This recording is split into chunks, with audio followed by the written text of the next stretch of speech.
Recording 54. You will hear a lecture about Maori kite making. First, you have some time to look at questions 31 to 40.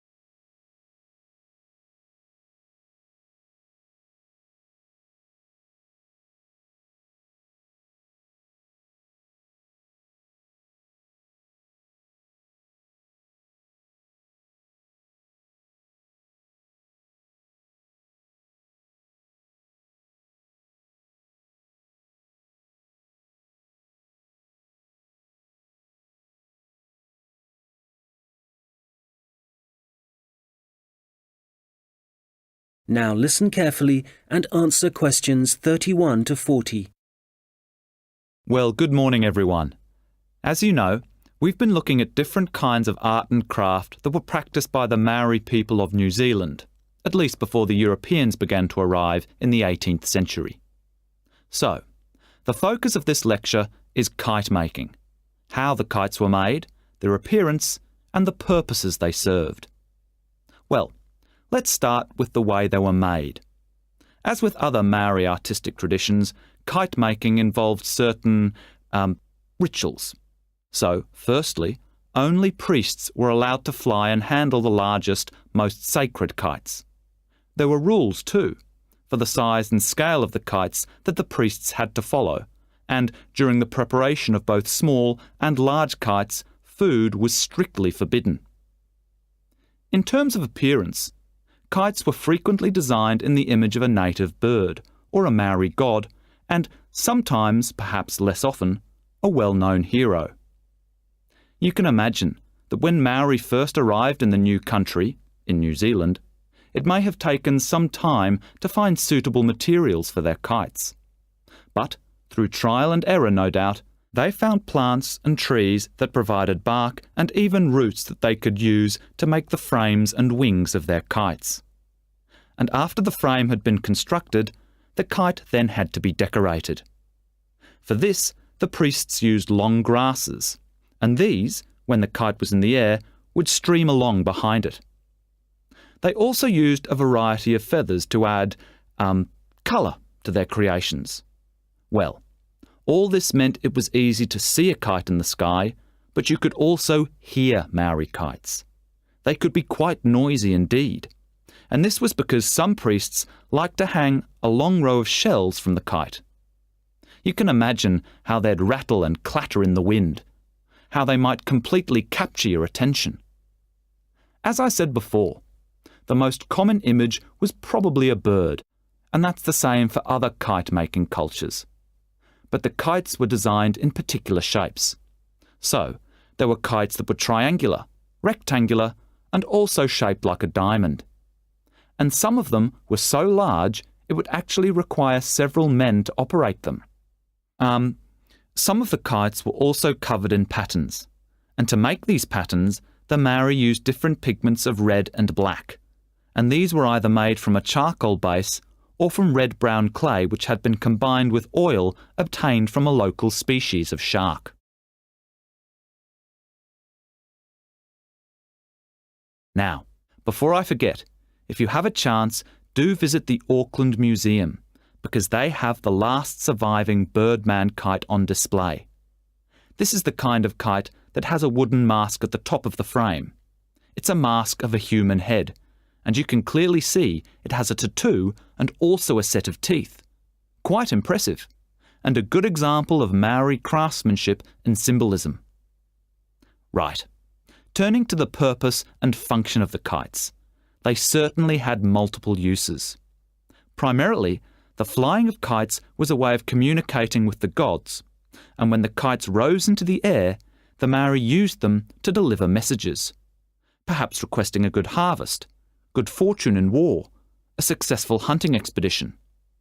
So these kites were incredibly valuable to a community, treasured objects that one generation would pass to the next. People would also fly kites for other reasons. For example, to attract the attention of a neighbouring village. This was done when a meeting was required between Maori elders, a convenient method indeed. And finally, when it comes to war, there are traditional stories that describe how when a Maori warrior found himself surrounded by his enemies, a kite could actually provide the possibility of escape. The kites were powerful enough to take a man up into the air, and for this reason, they could also be used to lower him into enemy fortifications so that an attack could begin from the inside.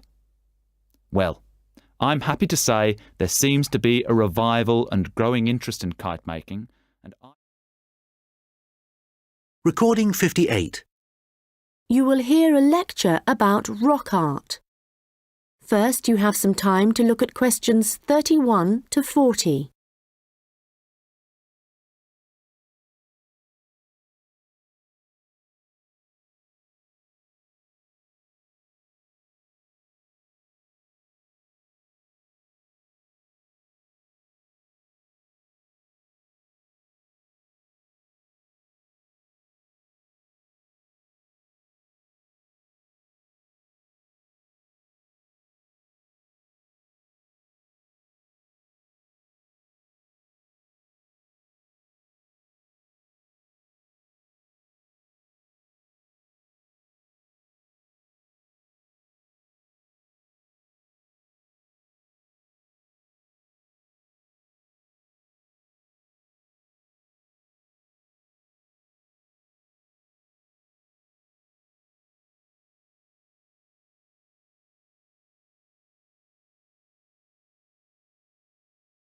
Now listen carefully and answer questions 31 to 40. Hello everyone and welcome. As part of this series of lectures on the development of early humans, today we are looking at rock art, the paintings and drawings produced by prehistoric peoples as they spread across the continents. If you've been lucky enough to look at a piece of rock art close up, you'll know it's an experience that makes you wonder about the passage of time and our own history. But rock art also has a practical value for researchers, and let's start by considering why that is. Firstly, it provides vital information about the way that people evolved, information not always easily obtainable from excavated artefacts alone. Secondly, rock art tells us about migration, where people came from and where perhaps they went next. Rock art is found all over the world, and this in itself is not surprising. But what is rather amazing, you might think, is how similar some images are, whether you're looking at a rock face in South Africa or standing inside a cave in Spain. Let me give you an example. When our ancestors drew humans, they would often draw them as stick figures. But if they drew a face, then the eyes were almost always very prominent, very open and wide. And of course, animals are very common in rock art. But one animal which is very interesting to researchers is the lizard, because whenever you see a prehistoric painting of one, it's depicted either in profile or looking down on it from above. And these drawings are produced by people of totally different cultural backgrounds. Amazing. But how can this be the case, that similar artistic styles exist in such distant locations? In the past, archaeologists believed that trade must have brought people together and that it gave them the opportunity to observe each other's culture, including art styles. But this didn't prove to be the case. Recently, researchers have come up with a new theory. They believe that the brains of our ancestors evolved to notice certain images before others, and this was important, actually essential, because in an environment full of constant danger, it was necessary for survival.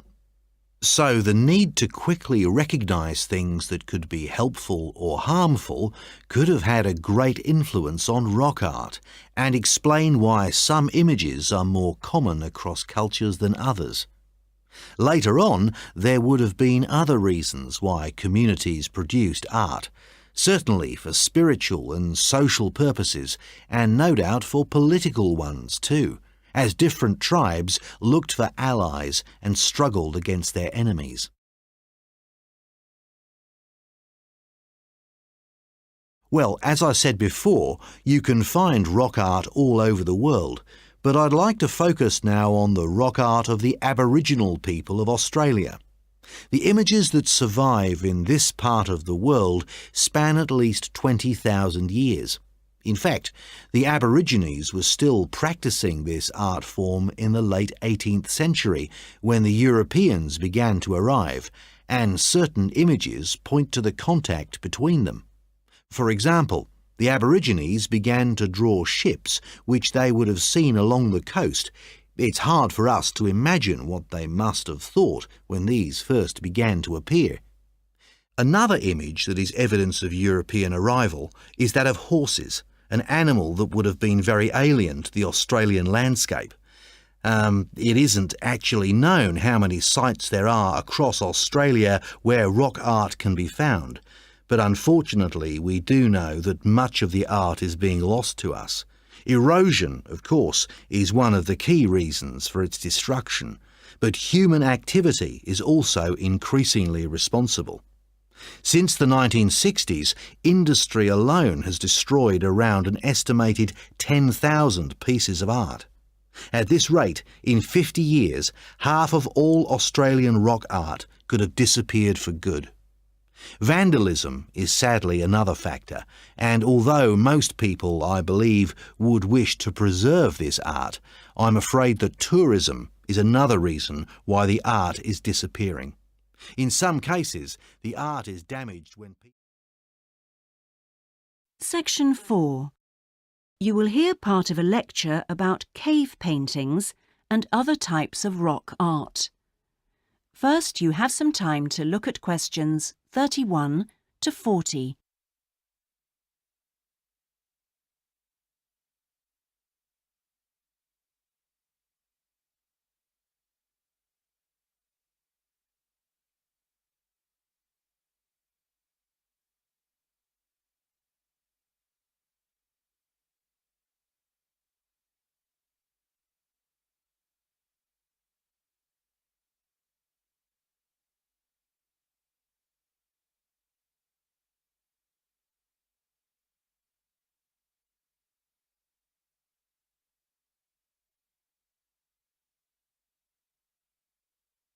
Now listen carefully and answer questions 31 to 40.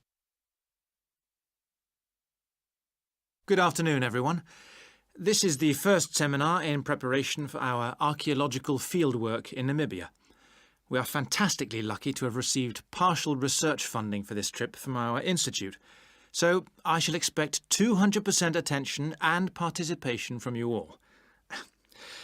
First, in this seminar, I'm going to give a brief introduction to contemporary research on rock art.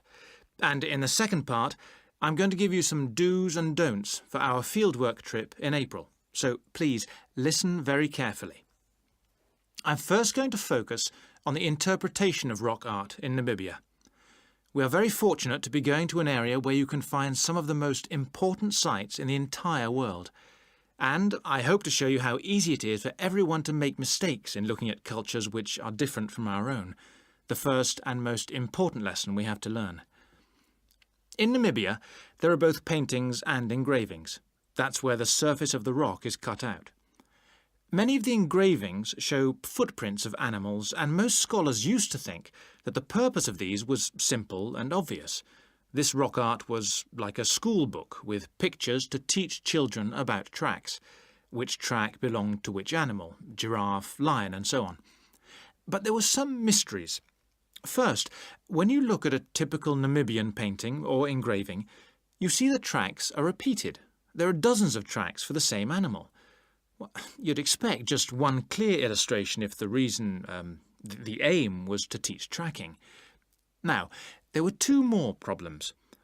Why are some of the engravings of animals very accurate, as you'd expect, all clearly identifiable, and others quite unrealistic? And another mystery.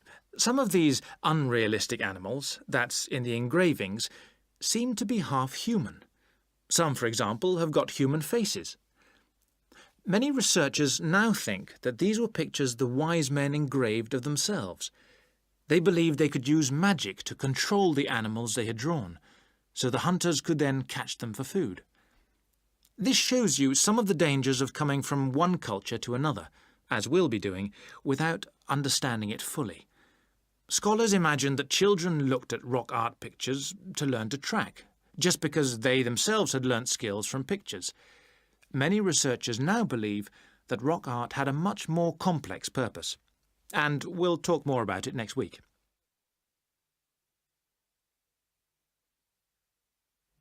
Now, before I invite you to join in a discussion in this second part of the seminar, I'd like to make some very important points about our fieldwork, and in fact any field trip to look at rock art. We're going to a number of sites, and we won't always be together. The single largest problem faced by people who manage the sites is, yes, I'm sure you've guessed, damage caused by visitors, even though it's usually unintentional. Whenever you do go to a site, don't forget you can learn many things from observing at a distance, instead of walking all over it.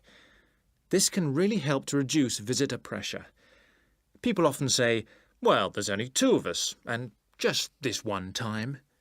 But maybe thousands of people are saying the same thing. And then some basic rules to guide you. We'll have our own camp near a village, but remember never to camp on a site if you go on your own. It may be disrespectful to the people of that culture, and certainly don't make fires, however romantic it may seem. It's really dangerous in dry areas, and you can easily burn priceless undiscovered material by doing so. So, how are we going to enjoy the rock art on our field trip? By looking at it, drawing it, and photographing it. Never by touching it or even tracing it. Rock art is fragile and precious. Remember that climbing on rocks and in caves can destroy in a moment what has lasted for centuries. So, no heroics in Namibia, please. Try to be extra careful and help others to be too. Oh, and lastly, please don't even move rocks or branches to take photographs. You should leave the site intact. I'm sure I can rely on you to do that. Well, that's about all I want to say before today's first discussion. But if you have any questions, please ask them now. Oh, and don't forget you'll find some fascinating information about worldwide sites on the internet. Right, first question then. That is the end of section 4. You now have half a minute to check your answers.